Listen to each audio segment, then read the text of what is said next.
Right, good day all. So, continuing to Surah 19, which is Surah Maryam. Surah Maryam, and also known as Mary, right?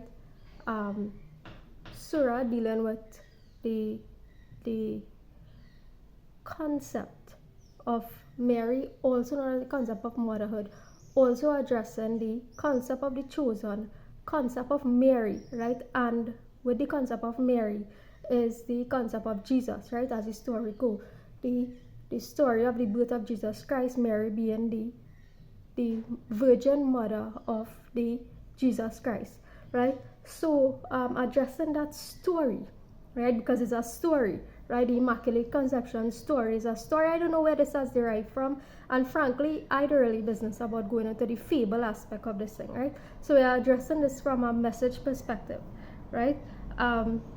So again, addressing the concept that Jesus was what? A servant of Allah, a prophet.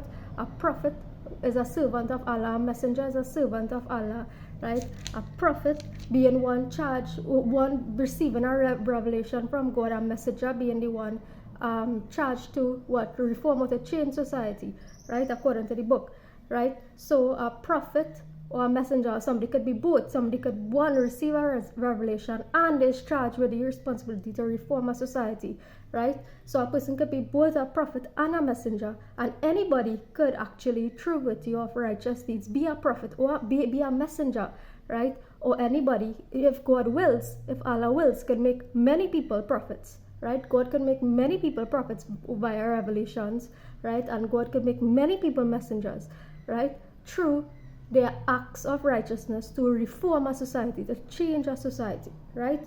To carry out the work of God, to change a society for the better, right?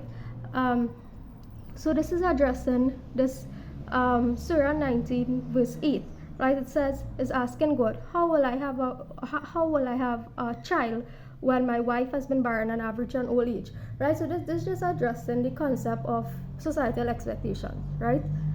People who be like, oh, your biological clock is ticking, your biological clock is ticking from the time you have 25 years, 26, 27, 28, 29, 30 years, people being like, oh, your biological clock is ticking, right? Meaning that time is running out for you to have a baby and la la la, right? So is the addressing this topic of if it is that you want to have a child, addressing the topic of not being carried away by what? Your parents, grandparents, auntie, uncles, right? Grandparents, right, telling you, oh, your biological clock is ticking, right? Not being carried away by that and say, hey, when it is, I'm ready, when it is, I feel emotionally, mentally, spiritually, physically secure enough in myself that I will carry out with that if I so choose to, right? That is what this is referring to, right?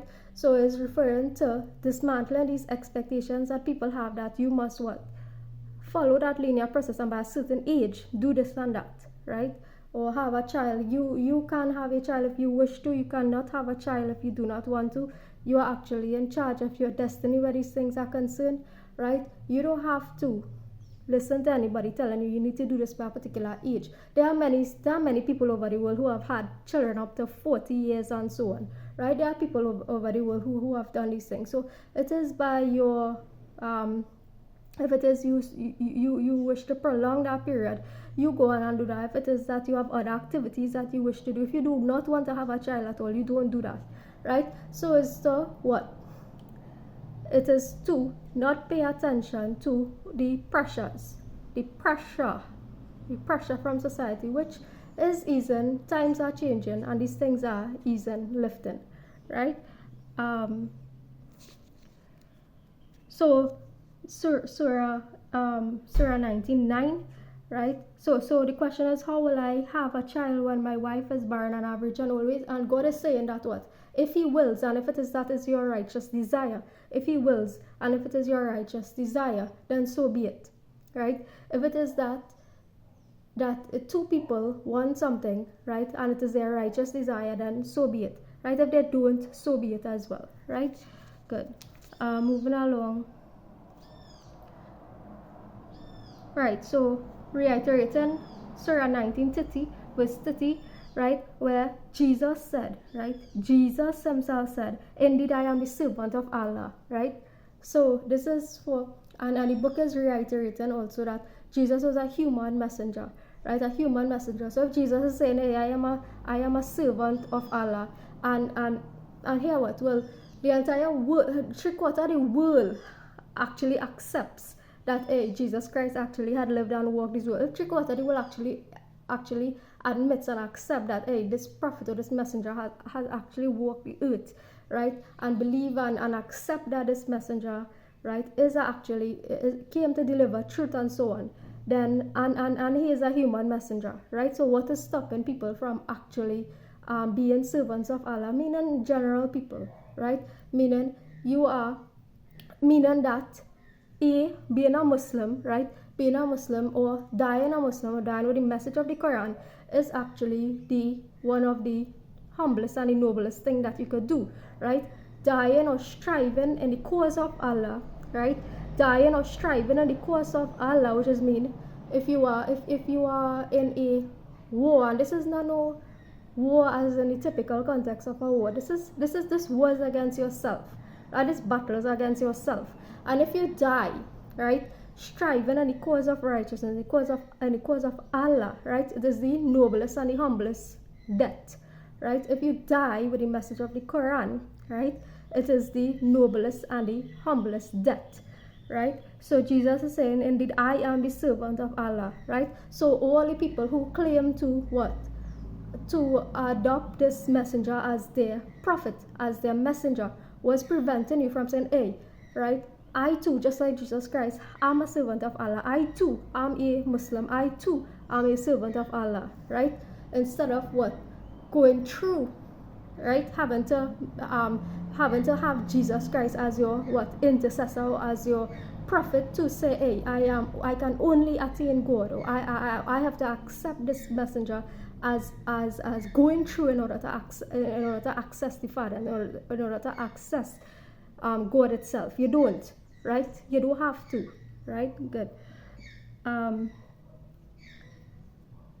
So it is said in the book that it is not befitting for Allah to take a son, right?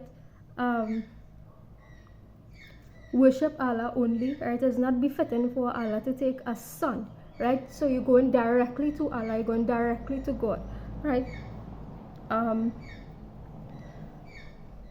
So 43, right? So this is addressing the verse 43 is addressing the topic of you not being obligated to follow your parents' path or your father's path or your mother's path, right? You not being obligated, right? As a human being, you not being obligated, right, to follow the path, right, of your parents, right? You not being obligated to follow the path that your parents took, whether mother or father, right? You are your own person, you are your own authentic person, you are your own being, and if you so choose, then there are so many pressures, right? Your parents, your father is something, father will follow his path. Your mother is something, your mother will follow this path. Your auntie is something, the way you follow this path. Your grandmother is something, the way you follow this path, right? Your uncle is something, the way you follow this path, right? You are your authentic being, right? This is what this is about. You are your own authentic being. You are not obligated to follow the path of anybody in your family or anything like that, or friends or workplace circle or social circle or anything like that. You are not obligated to do these things, right? So there could come knowledge to you specifically, right? There could come specific revelations or knowledge to you that could what? Break the obligations that you have, meaning break whatever that people are telling you, hey, you have to do this, right? Breaking that obligation of thinking that you have to do this because XYZ have done it, right? And this is referring to what? All kind of traditions where religion is concerned, all sorts of traditions and so on, right? That you do not have to persist with, that you do not have to be the carrier of, that you do not have to extend to another generation, right? It's not necessary, right?